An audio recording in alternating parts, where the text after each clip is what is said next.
નમસ્કાર, ગ્લોબલ એક્સપ્રેસમાં તમારું સ્વાગત છે. હું આપની સાથે ચેતન. આજના અમેરિકાના તારીખ 24 મે 2026ના મુખ્ય સમાચારોની આપણે વાત કરીશું. અમેરિકામાં રહો છો, અમેરિકાના રોજના અપડેટ જાણવા માટે ગ્લોબલ એક્સપ્રેસને સબસ્ક્રાઇબ કરવાનું ચૂકતા નહીં. આજના અમેરિકાના મુખ્ય સમાચારોની જો આપણે વાત કરીએ તો ગ્રીન કાર્ડ ધારકો સાવધાન થઈ જાય. જૂન 2026થી અમેરિકાનો આ કડક કાયદો બની શકે છે મોટો તમારી માટે ફાંદો. ભારતની છુપાયેલી સંપત્તિ અને લાંબી ગેરહાજરી છીનવી લેશે તમારું અમેરિકાનું સપનું. તેમની ચર્ચા કરીશું અને જાણો અંદરની વાસ્તવિકતા શું છે.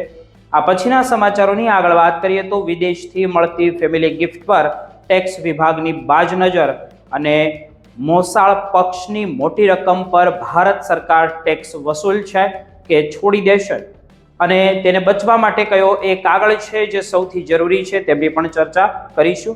આ પછીના સમાચારોની આગળ વાત કરીએ તો અમેરિકામાં ઇલીગલી ઇમિગ્રેટ્સ પર ટ્રમ્પ સરકારનો અત્યાર સુધીનો સૌથી મોટો પ્રહાર. કોર્ટમાં ગેરહાજર રહેનારાઓને માત્ર ડિપોર્ટ જ નહીં પણ ખિસ્સામાંથી ચૂકવવા પડશે $18,000. ગુજરાતીઓ પણ નિરાશા પર છે. આ બધા જ સમાચારોની આપણે વિગતે ચર્ચા કરીએ. આપ જોતા રહો ગ્લોબલ એક્સપ્રેસ.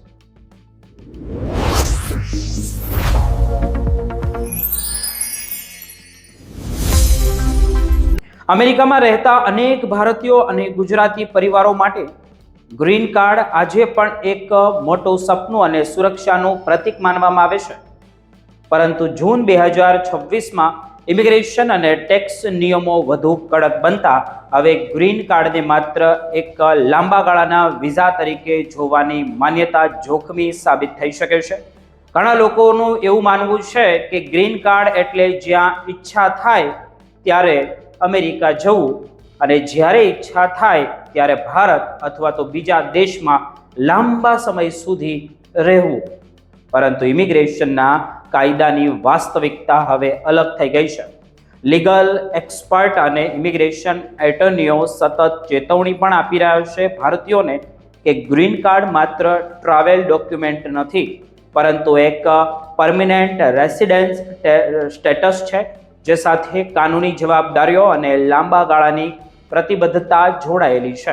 ઇમિગ્રેશન નિષ્ણાંતો જણાવ્યા પ્રમાણે જોઈએ તો અનેક ઇન્ટરનેશનલ એપ્લિકેન્ટ ગ્રીન કાર્ડને એક પ્રકારના જે ટ્રાયલ સ્ટેટસ અથવા તો બેકઅપ પ્લાનની જેમ ટ્રીટ કરે છે. પરંતુ અમેરિકન સરકારની નજરે ગ્રીન કાર્ડનો અર્થ એ છે કે તમારું મુખ્ય નિવાસ અને જીવન અમેરિકા સાથે જોડાયેલું હોવું જોઈએ. ગ્રીન કાર્ડ મળ્યા પછી માત્ર અમેરિકાની સેલેરી પર જ નહીં પરંતુ તમારી સમગ્ર વૈશ્વિક આવક પર અમેરિકન ટેક્સ નિયમો લાગુ પડી શકે છે અને અહીંયાથી ઘણા લોકો માટે મુશ્કેલીઓ શરૂ થાય છે. જો ભારતમાં તમારી પાસે ભાડાની આવક આપતી પ્રોપર્ટી હોય, રોકાણ હોય, બેંક ખાતા હોય અથવા તો કોઈ વિદેશી કંપનીમાં ભાગીદારી કે માલિકી હોય તો તેની માહિતી અમેરિકન સિસ્ટમમાં યોગ્ય રીતે જાહેર કરવી ફરજિયાત બની શકે છે. ઘણા લોકો યુએસમાં મળતી પગાર આવક પર ધ્યાન આપે છે પરંતુ ફોરેન એસેટ અને ઇન્કમ રિપોર્ટિંગને ગંભીરતાથી લેતા નથી અને FBAR અને FATCA અને ફોર્મ 5471 જેવી ફાઇલિંગ જરૂરિયાતો ચૂકી જવાથી કેટલીક વખત પેનલ્ટી એટલી ભારે બની શકે છે કે વાસ્તવિક ટેક્સ કરતાં પણ વધુ આર્થિક નુકસાન થાય છે. ખાસ કરીને NRI પરિવારો માટે આ બાબત ખૂબ જ મહત્વપૂર્ણ બની જાય છે કારણ કે ભારતમાં જાળવણી જે સંપત્તિ અને રોકાણની જાળવણી ન આપવી એ ભવિષ્યમાં તમારા માટે કાનૂની પ્રશ્નો ઊભા કરી શકે છે. ગ્રીન કાર્ડ સાથે જોડાયેલું બીજું મોટું જોખમ છે ફિઝિકલ પ્રેઝન્સ અને રેસિડેન્સી એબન્ડન્સ. ઘણા ભારતીયો ગ્રીન કાર્ડ લીધા પછી પરિવાર, બિઝનેસ અથવા તો વ્યક્તિગત કારણોસર લાંબા સમય સુધી ભારતમાં જ હોય છે અને માની લે છે કે ગ્રીન કાર્ડ હોવાથી ફરીથી અમેરિકા પ્રવેશ સરળ રહેશે. પરંતુ US ઇમિગ્રેશન ઓથોરિટીઝ લાંબી ગેરહાજરીને રેસિડેન્સી છોડવાના સંકેત તરીકે જોઈ રહી છે. આવી સ્થિતિમાં અમેરિકામાં ફરી પ્રવેશ સમયે વધારાની પૂછપરછ સેકન્ડરી સ્કિનિંગ અથવા તો ઇમિગ્રેશન રિવ્યુનો સામનો તમારે કરવો પડી શકે છે અને કેટલાક કિસ્સામાં ગ્રીન કાર્ડ સ્ટેટસ પણ જોખમમાં આવી શકે છે. માત્ર કાર્ડ હાથમાં હોવું પૂરતું નથી, યુએસ સાથે મજબૂત સંબંધો દર્શાવવાના હોય છે તમારે, જેમ કે અમેરિકામાં રહેઠાણ, નિયમિત ટેક્સ ફાઇલિંગ, એડ્રેસ અપડેટ અને સતત કાનૂની કમ્પ્લાયન્સ. ઘણા લોકો વિચારતા હોય છે કે જો ભવિષ્યમાં અમેરિકા ન રહેવું હોય તો ગ્રીન કાર્ડ સરળતાથી સરેન્ડર કરી દઈશું, પરંતુ લાંબા સમય સુધી ગ્રીન કાર્ડ રાખ્યા પછી તેને છોડવાની પ્રક્રિયા પણ ક્યારેક જટિલ બની શકે છે. વધુ સંપત્તિ ધરાવતા અથવા તો હાઈ વેલ્યુ એસેટ કેસોમાં એક્ટિવ જે સ્ટેટ હોય, જેથી સ્થિતિ તેવી ઊભી થઈ શકે કે જ્યાં વૈશ્વિક સંપત્તિના આધારે વધારાના ટેક્સની જવાબદારીઓનું મૂલ્યાંકન થાય છે. આ કારણે ગ્રીન કાર્ડ લેવાનો અથવા છોડવાનો નિર્ણય બંને ગંભીર કાનૂની અને નાણાકીય અસર ધરાવે છે. મિત્રો, હાલનું ઇમિગ્રેશન વાતાવરણ પણ અગાઉ કરતાં વધુ કડક બન્યું છે અને વિવિધ રિપોર્ટ મુજબ ઓથોરિટીઝ જૂના ઇમિગ્રેશન રેકોર્ડ, ટ્રાવેલ પેટર્ન અને કમ્પ્લાયન્સ હિસ્ટ્રીને વધુ ધ્યાનથી રિવ્યૂ કરી રહી છે. તેથી કોઈ પણ પ્રકારનું ખોટું ફાઇલિંગ, અધૂરી માહિતી અથવા તો ડોક્યુમેન્ટેશનની બેદરકારી ભવિષ્યમાં મુશ્કેલી ઊભી કરી શકે છે.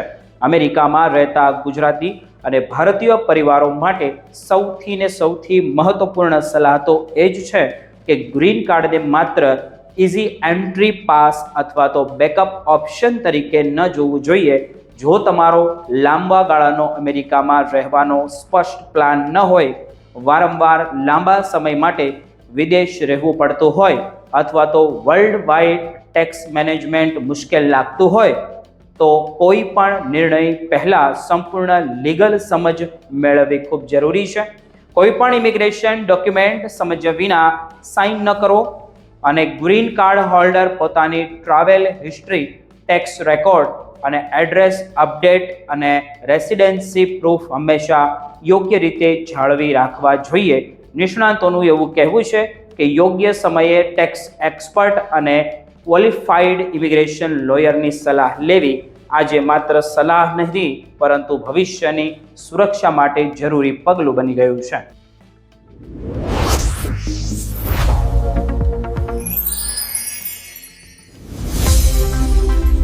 આજના સમયમાં વિદેશમાં રહેતા લાખો એનઆરઆઈ માટે પરિવાર તરફથી મળતી ગિફ્ટ માત્ર લાગણીનો વિષય નથી રહી, પરંતુ તે ફાઇનાન્શિયલ પ્લાનિંગ અને કાયદાકીય સમજણ સાથે જોડાયેલો મહત્વનો મુદ્દો બની ગયો છે. ખાસ કરીને જ્યારે બેંક ખાતામાં મોટી રકમ આવે ત્યારે એક મોટો સવાલ ઊભો થાય છે કે શું આ પૈસા પર ભારતમાં ટેક્સ લાગશે કે નહીં. માતા પિતા, દાદા દાદી અથવા નાના નાની તરફથી મળતી ભેટ અંગે ઘણી વખત મૂંઝવણ જોવા મળે છે. આજે અમે એક એવા કેસ પર નજર કરીશું જે હજારો એનઆરઆઈ માટે મહત્વનો પાઠ બની શકે છે. સિંગાપોરમાં રહેતા એક એનઆરઆઈને નાણાકીય વર્ષ 2025-26 દરમિયાન પોતાની નાની તરફથી મોટી રકમ ગિફ્ટ તરીકે મળી હતી. આ ટ્રાન્સફર સંપૂર્ણપણે સત્તાવાર બેન્કિંગ અને ચેનલ દ્વારા કરવામાં આવ્યું હતું અને તેના પાછળ કોઈ બિઝનેસ સોદો, નોકરીનો બદલો કે પ્રમોશન સર્વિસનો સંબંધ નહોતો. આ માત્ર પારિવારિક પ્રેમ અને લાગણીના આધારે આપવામાં આવેલી સ્વૈચ્છિક ભેટ ગણી શકાય કે હતી જ એવું કહેવાય.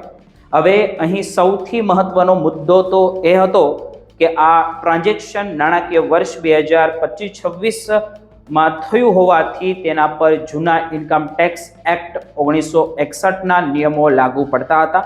ભલે 1 એપ્રિલ 2026થી નવા ટેક્સ કાયદા અમલમાં આવ્યા હોય, પરંતુ જે ટેક્સેબિલિટી હંમેશા જે વર્ષમાં ટ્રાન્ઝેક્શન થાય છે તે સમયમાં કાયદાથી નક્કી થાય છે.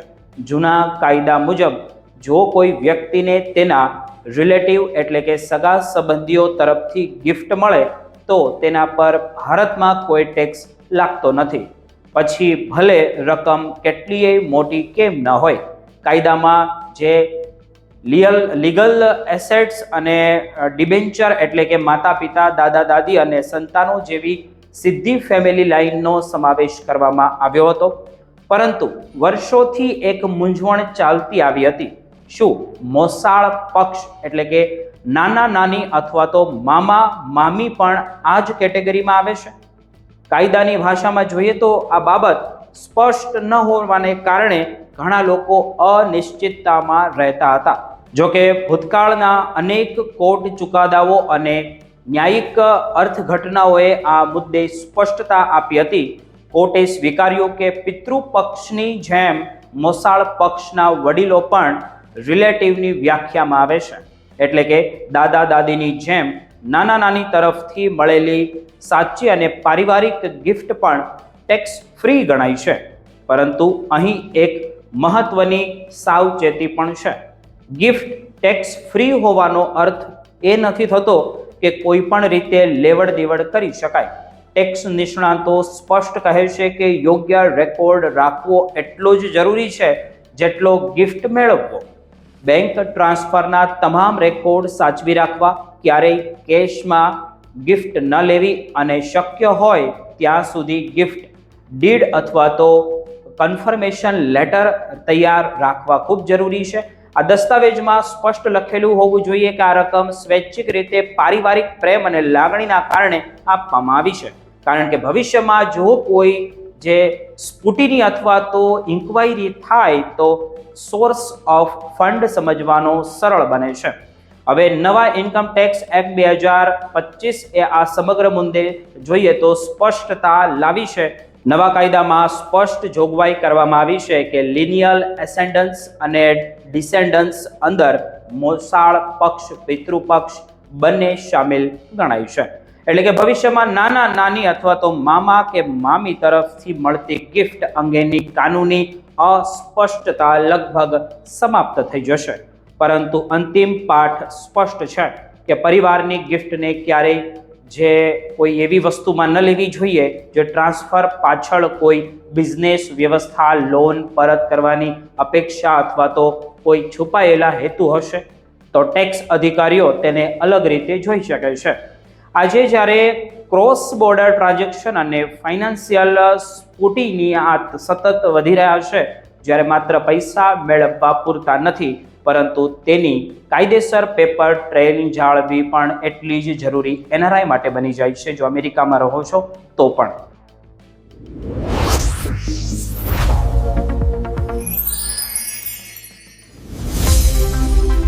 જૂન 2026માં અમેરિકાની ઇમિગ્રેશન પોલિસી વધુ કડક બનતી દેખાઈ રહી છે અને ખાસ કરીને અસાઇલમ માંગ્યા બાદ ઇમિગ્રેશન કોર્ટમાં હાજર ન રહેનાર ઇલીગલ ઇમિગ્રન્ટ્સ માટે મોટી ચેતવણીઓ સામે આવી રહી છે.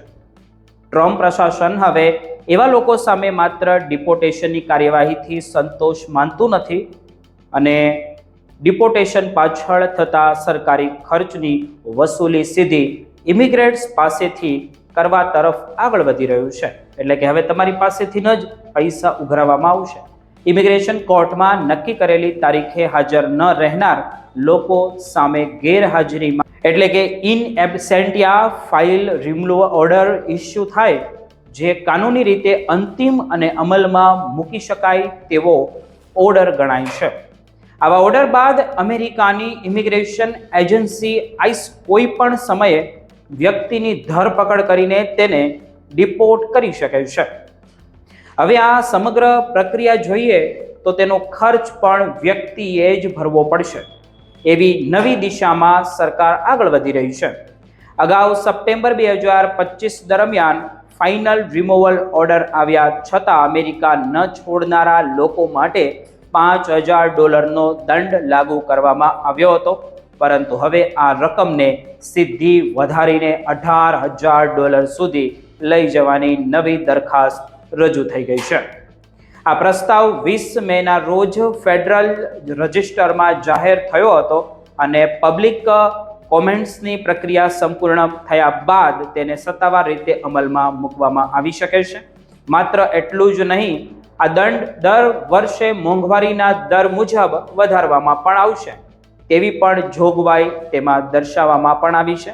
સરકારનું એવું કહેવું છે કે ડિપોર્ટેશન માત્ર જે ફ્લાઇટ ટિકિટનો ખર્ચ નથી, પરંતુ આખી કાનૂની અને એન્ફોર્સમેન્ટ પ્રક્રિયા અત્યંત ખર્ચાળ ગણાય છે તેની માટેનો છે. DHS મુજબ એક વ્યક્તિને ઓળખવાથી લઈને ધરપકડ, ડિટેન્શન, પ્રોસેસિંગ અને આખરે દેશની બહાર મોકલવા સુધીનો સરેરાશ ખર્ચ $18,000 એટલે કે એનાથી પણ વધારે થાય તેવું ગણવામાં આવ્યું છે. તેમાં ઓળખ માટે અંદાજે $645, ધરપકડ માટે $1,770, જેલમાં રાખવા માટે $10,800 અને પ્રોસેસિંગ માટે $603 અને અંતિમ રિમૂવલ માટે $4,000થી વધુ ડોલરનો ખર્ચ આમાં સામેલ હોવાનું જણાવાઈ રહ્યું છે. આમાં વધઘટ થઈ શકે છે. મિત્રો, કોર્ટમાં હાજર ન રહેવાના કેસોમાં છેલ્લા થોડા વર્ષોમાં નોંધપાત્ર વધારો પણ થયો છે. સરકારી આંકડા અનુસાર વર્ષ 2022 દરમિયાન આશરે 62,000થી વધુ લોકો માટે સામે ગેરહાજરીના રિમૂવલ ઓર્ડર થયા હતા, જ્યારે 2024 સુધીમાં આ સંખ્યા 2,22,000ને પાર થઈ ગઈ છે. વર્ષ 2025માં 3 લાખથી વધુ લોકો કોર્ટમાં હાજર ન રહેવાના કારણે ડિપોર્ટેશન ઓર્ડર હેઠળ આવ્યા હોવાનું DSHનું કહેવું છે. કાનૂની નિષ્ણાતો ચેતવણી આપી રહ્યા છે કે જે ઓર્ડર આવ્યા બાદ કેસ ફરીથી ખોલવો અત્યંત મુશ્કેલ બની જાય છે. કોર્ટની નોટિસ ન મળવી, ગંભીર બીમારી અથવા તો અસાધારણ ઇમરજન્સી જેવા મજબૂત કારણો રજૂ કરીને મોશન ટુ રીઓપન ફાઇલ કરી શકાય છે, પરંતુ વર્તમાન કડક નીતિ હેઠળ આવી રાહત મેળવવાની શક્યતા ખૂબ ઓછી માનવામાં આવી રહી છે. બીજી તરફ સરકાર દ્વારા પહેલેથી જ હજારો નોટિસ મોકલવામાં આવી રહી છે, જેમાં ઘણા લોકો સામે લાખો ડોલરની સિવિલ ફાઇલની માંગણી પણ કરવામાં આવી હોવાનું સામે આવ્યું છે. કેટલાક કેસોમાં $1.8 મિલિયન સુધીની રિકવરી નોટિસની ચર્ચા પણ થઈ રહી છે અને તાજેતરમાં એક ગુજરાતી વ્યક્તિને પણ આવી મોટી નોટિસ મળ્યાની માહિતી પણ સામે આવી છે. સરકાર કેટલો દંડ વાસ્તવમાં જે વસૂલ કરી શકે છે તેની સત્તાવાર વિગતો હજુ સુધી જાહેર કરવામાં આવી નથી, પરંતુ નિરીક્ષકો માને છે કે આ નીતિનો મુખ્ય હેતુ માત્ર પૈસા વસૂલવાનો નહીં, પરંતુ ગેરકાયદેસર રીતે રહેનારા લોકોમાં ડર અને દબાણનું વાતાવરણ ઊભું કરવાનો ગણાવવામાં આવી રહ્યું છે, જેથી તેઓ અમેરિકા અંદર લાંબા ગાળે આરામથી જીવન જીવી ન શકે.